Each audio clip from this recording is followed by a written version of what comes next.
మాజీ మంత్రి కేటీఆర్పై మంత్రి పొంగులేటి శ్రీనివాసరెడ్డి ఫైర్ అయ్యారు.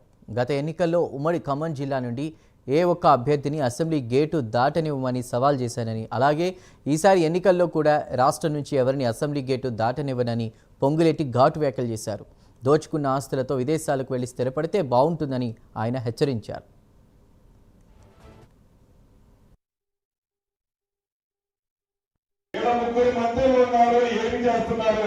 కళ్ళుండి చూస్తే కనిపిస్తాయి, కళ్ళుండి కబోదులాగా చూస్తే నీకేమీ కనపడవయ్యా. నువ్వేదో అప్పుడు ఛాలెంజ్ చేశాను, ఉమ్మడి ఖమ్మం జిల్లా నుంచి ఒక్కటి కూడా అసెంబ్లీ గేటుకి నా ప్రజలు తాకలేదని మళ్ళీ చెప్తున్నా. నీకు దమ్ము ధైర్యం నీకున్నా, మీ నాయనకున్నా ఇక్కడ గెలిపించు.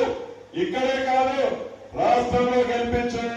సొల్లు పురాణాలు ఆపి గతంలో పోగు చేసుకున్న డబ్బులు జాగ్రత్తగా ఉంచుకొని ఎక్కడికైనా విదేశాల్లో పోయి స్థిరపడితే బాగుంటుంది అనేది నాకు ఈ వేదిక